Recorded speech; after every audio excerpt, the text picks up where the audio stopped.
Attorney Igon, ano bang tamang term? Tumakas o lumabas lang?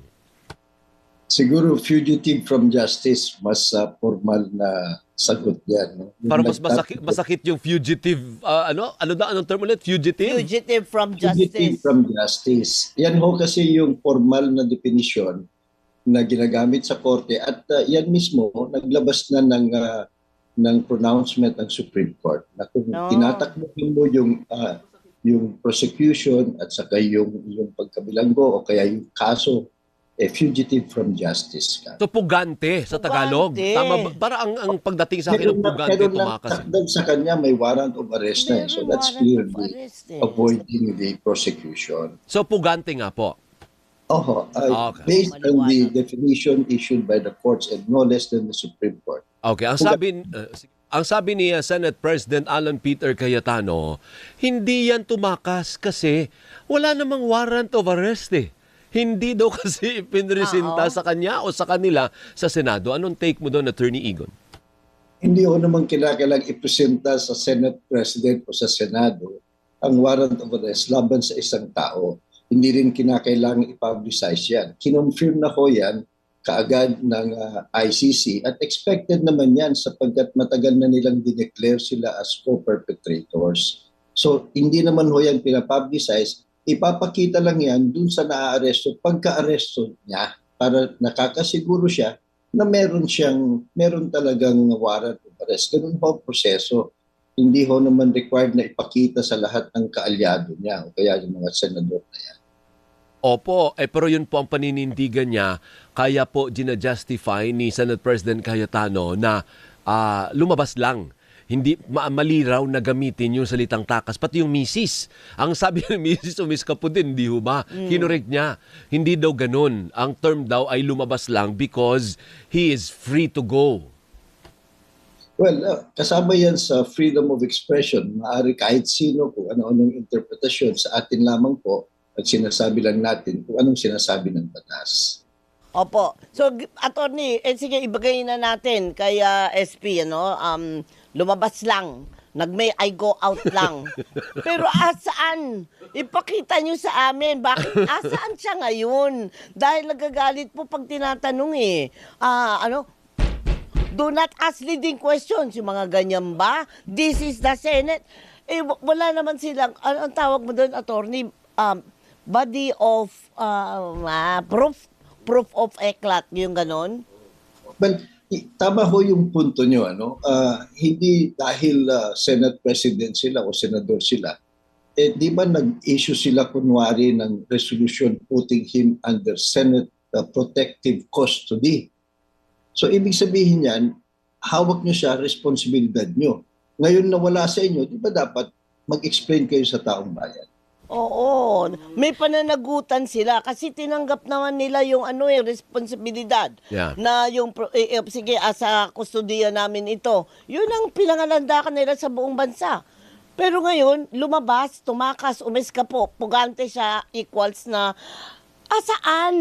Asaan ngayon? Hindi naman Hindi na sila- malaman kung Hindi nasaan. na malaman Oo. kasi nga, remember, may warrant of arrest. Yeah. So who should take the responsibility then? Ngayon na wala na sa mata natin, wala na po sa kustodiyan ng Senado, si Senator Bato, Attorney Igon, who should take the blame or the responsibility for this? Well, the Senate should explain to the people paano siya nawala sa kanilang protective custody. Sila ho mismo nagsabi niyan. Kinukup nila siya sa kanilang building kahit hindi dapat. At ngayon biglang nawala. Nagkaroon ng konting drama, tukan doon na mukhang gawa-gawa lang naman pala and then nawala na siya.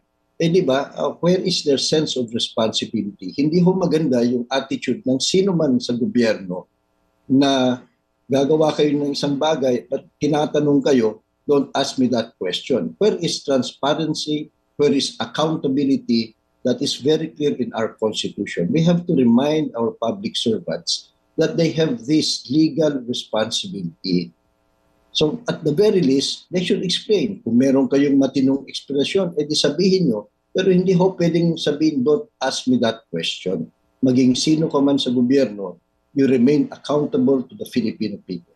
Apo. Ngayon, marami din po ang naniniwala na hindi natin dapat i-turn over si Senator Bato ang term nila partner sa dayuhan sa foreign court. Oo. Oo. Although na-explain na yan dati ni Attorney Egon, hindi po foreign court ang ICC. Kasi hindi naman siya sovereign state eh. Magiging foreign court lang siya kung sovereign state siya. Hindi po, kasali nga po tayo dyan Okay. sa organisasyon na yan dati. Na umalis lang po tayo. I-explain nyo nga po bakit hindi tama ang argumento na ito-turn over natin yung kababayan natin sa isang dayuhang korte. Attorney. Tama ho kayo, yung ICC, hindi ho foreign court yan. It's an international tribunal, internationally organized and recognized tribunal.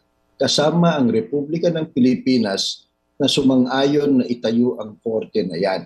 So malinaw ho yan. Pumirma tayo sa Rome Statute. Ngayon, nung panahon ni Presidente Digong, dahil alam na nila na magko-complain yung mga biktima ng mga tens of thousands na pinagpapatay nila na hindi dumaan sa tamang proseso, nag-withdraw siya bigla sa ICC. Nakalimutan nilang basahin yung Article 127 Paragraph 2 ng ICC na nagsasabi na kung ang isang member state na nag-approve ng establishment of the ICC biglang kumalas for whatever reason, then under Article 127, Paragraph 2, malinaw din ho, yung member na state niya, sige, pwede kang kumalas, pero yung mga kaso na nasimulan ng investigahan at nagkaroon na ng jurisdiction ang ICC, bago ka kumalas, meron kang remaining obligation to recognize the jurisdiction and cooperate with the ICC. Yan ho yung tinatawag na residual obligation. Ang linaw-linaw po sa treaty na yan. Pangalawa, at mas importante pa, yung pinapalabas nila na that's a foreign court, that's a foreign law, dapat hindi tayo masasaklaw yan. Mali ho sila because meron tayong Republic Act 9851, noong 2009 pa ho yan, na kung saan pinasa ng ating Kongreso, ng ating Republika ang batas na kinikilala din ang crimes against humanity na isang uri ng krimen.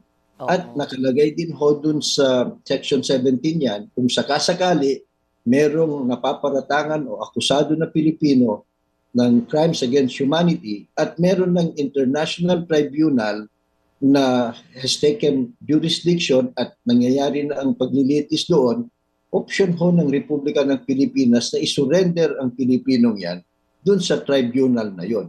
So local law na rin ho natin yan. So wala hong basihan yung sinasabi nila na hindi pwedeng isuko o kaya hindi pwedeng makialam ang ICC. Kaya lang mahirap lang po siya ipaliwanag, attorney, sa masa. Kasi nga, pag nakita mo yung ICC, talaga nga namang dayuhan yung judges. Hindi ba? Pero hindi po siya dayuhang korte.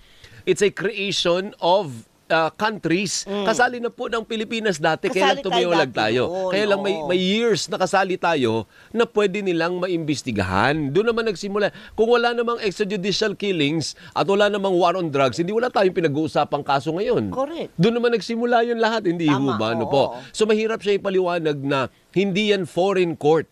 Kasi ang judges, foreigner. But it doesn't make it a foreign court kung foreigner ang justices. Tama ba, Attorney Egon? As a matter of fact, meron din hong ilang mga Pilipino na naging hukom na dyan. Ayun, si Pangalanan. Pangalangan. Siguro alam mo, mas maintindihan taong bayan, gawin kong halimbawa. Sige po. Di ba lahat tayo tuwang-tuwa na nanalo tayo sa UNCLOS Tribunal dun sa West Philippine Sea. Tinalo natin ang China dyan. Dumulog tayo dyan. Yung UNCLOS Tribunal, kagaray din ho yan nung ICC. Bakit selective ang ating sinasabi na ngayon ng Senate President at iba pang mga kakampi ni Bato de la Rosa? Nakakalungkot lang ho kasi nga they are appealing to the uninformed sentiments ng ibang kababayan natin. Kaya maganda yung ginagawa nyo na patiently we explain kung anong ibig sabihin nito para ho hindi mabudol-budol ng taong bayan. Opo. At Sige saka, po. mahirap talaga intindihin, partner. Umpisa pa lang, international. Yeah. So, sinasabi na, sinasaklaw ang ating soberanya, yung mga Oo. ganyan. Actually, hindi siya issue ng soberanya. Oo. Walang kinalaman sa soberanya, attorney. Kasi may batas na nga patungkol doon, 'di ba? May RA na nga patungkol diyan. Kaya nga. Batasan natin at alalahanin ho ng nating lahat. Ang nag-complain ho doon ay hindi banyaga, hindi dayuhan, kapwa Pilipino natin. Correct. Mga kapamilya ng Oo. mga napakaraming biktima ng extrajudicial killing. Ang ibig ko sabihin ng extrajudicial killing, murder. Yung bang pinagpapatay mo na lang sila dahil suspect sila, hindi na sila nabigyan ng katarungan at due process, hindi na sila naimbestigahan, hindi na sila nalitis, hindi na nahusgahan, pinagpapatay na lang. Yun ho yung krimen. At dahil malawakan at systemic, it is a crime against humanity. It is a crime in our country under our local laws. It is a crime all over the world. Yun ho ibig sabihin yan. At Okay. ang court ay ICC.